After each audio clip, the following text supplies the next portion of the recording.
حضرت سیدنا غوث اعظم رضی اللہ تعالی عنہ کے پاس ایک بہت انوکھا مسئلہ آیا کہ ایک شخص نے یہ قسم اٹھائی اپنی بیوی کو طلاق دینے کی، اس کی طلاق کو معلق کیا۔ اس نے یہ کہا کہ اگر میں ایسی عبادت نہ کروں جس کے اندر میں تنہا ہوں، اکیلا ہوں،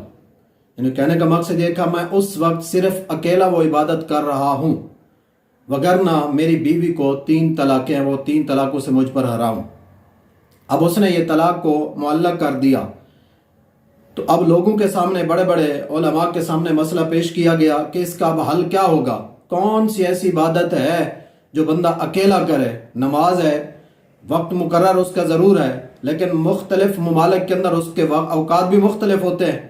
کوئی پتہ نہیں کون کس وقت نماز ادا کر رہا ہو، زکوٰۃ ہے اور بھی فرائض جو ہیں۔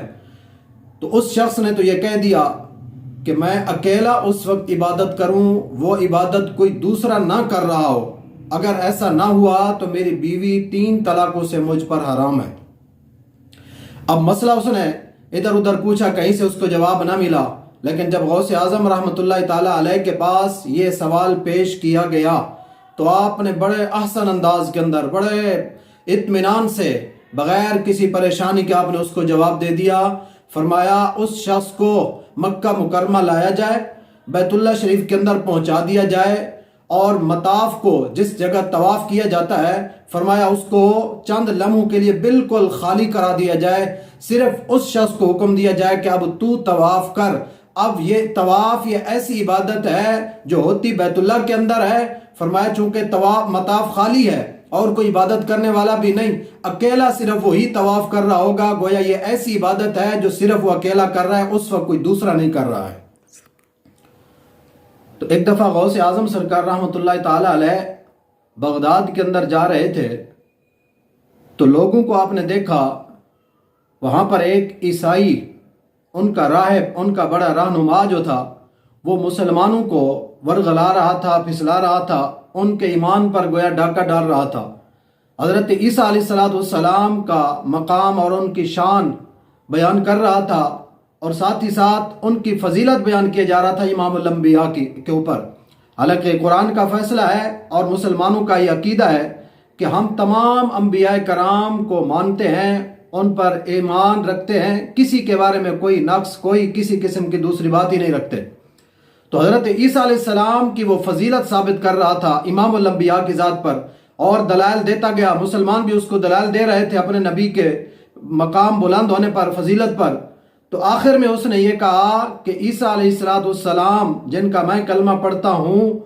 ان کو یہ شان اللہ تعالیٰ نے عطا فرمائی تھی، وہ کم باذن اللہ کہتے مردے زندہ کر دیا کرتے تھے۔ وہ مسلمانوں کو کہہ رہا تھا یہ جو تم قرآن پڑھتے ہو اسی کے اندر ان کا تذکرہ موجود ہے۔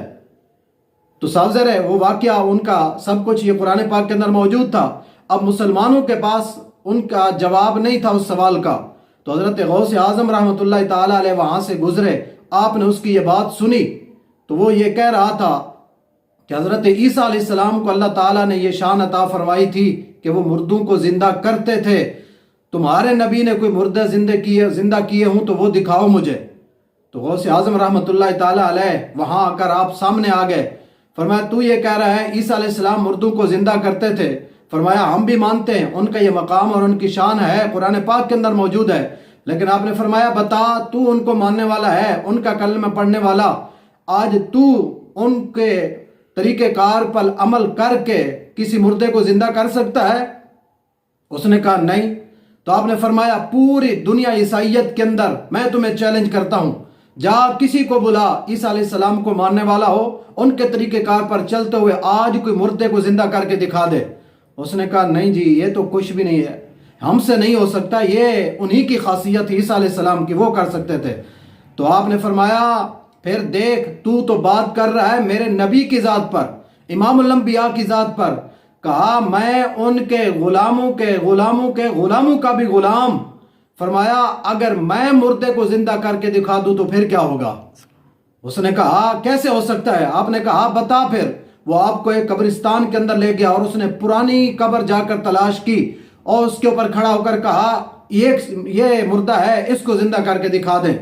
تو حضرت غوث اعظم رحمۃ اللہ تعالی علیہ قبر کے اوپر کھڑے ہو کر اس مردے کو مخاطب کر کہتے ہیں قم بإذن اللہ الذی یحیی العظام وہی رمیم، کہ کھڑا ہو جا اس رب تعالیٰ کے نام سے جو ہڈیوں کو، وہ سیدھا ہڈیوں کو بھی زندہ فرما دیتا ہے۔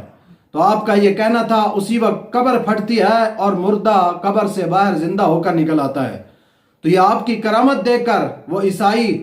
عیسائیوں کا پادری، وہ ان کا رہنما اسی وقت کلمہ پڑھتا ہے اور آپ کے قدموں میں گر کر دائرہ اسلام کے اندر داخل ہو جاتا ہے۔ ایک دفعہ غوث اعظم سرکار رحمۃ اللہ تعالی علیہ عبادت کے اندر مصروف تھے، رب تعالیٰ کی عبادت کے اندر مشغول ہیں، تو اچانک کیا دیکھتے ہیں، زمین سے لے کر آسمان تک روشنی پھیل جاتی ہے اور اس کے اندر کچھ صورت نظر آئی اور اس سے آپ کو آواز دینے لگے، گردار آواز آئی کہ اے عبد القادر، میں تیرا رب ہوں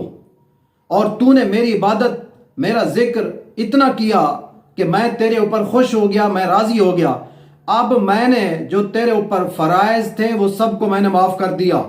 اور جو چیزیں تمہارے لیے حرام تھی وہ سب کچھ میں نے حلال کر دیا، اب تم جو چاہو کرو۔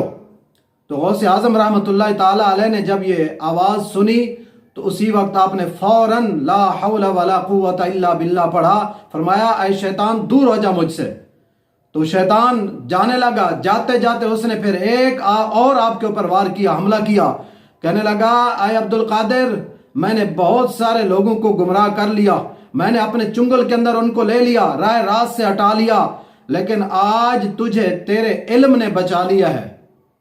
تو آپ نے جب یہ بات سنی فرمایا کمینے تو علم کی بات کرتا ہے، فرمایا مجھے میرے علم نے نہیں بلکہ میرے رب تعالیٰ کے فضل اور اس کی رحمت نے مجھے بچا لیا ہے۔ تو یہ شیطان پھر آپ سے مایوس ہو کر دور بھاگتا ہوا گیا اور کہتا گیا کہ آج کے بعد میں آپ کے اوپر وقت ضائع نہیں کروں گا کہ آپ میری باتوں کے اندر آتے ہی نہیں ہیں۔ تو غوث اعظم رحمۃ اللہ تعالی علیہ سے کسی نے بات کے اندر پوچھا کہ آپ کو کیسے پتہ چل گیا کہ یہ شیطان مردود ہے؟ آپ نے لا حول ولا قوت پڑھ لیا اور اس کو دور بھگایا، آپ کو کیسے معلوم ہو گیا؟ تو آپ نے فرمایا جب اس نے یہ کہا کہ میں نے فرائض معاف کر دیے اور حلال چیزیں تمہارے لیے، حرام چیزیں تمہارے لیے حلال کر دی ہیں، فرمایا اس وقت ہی مجھے پتہ چل گیا کہ میرے نبی کی شریعت نہ تو منسوخ ہو سکتی ہے قیامت تک اور نہ ہی اس کے اندر کوئی تبدیلی آ سکتی ہے، قیامت تک اسی طرح احکام باقی جاری اور ساری رہیں گے۔ پھر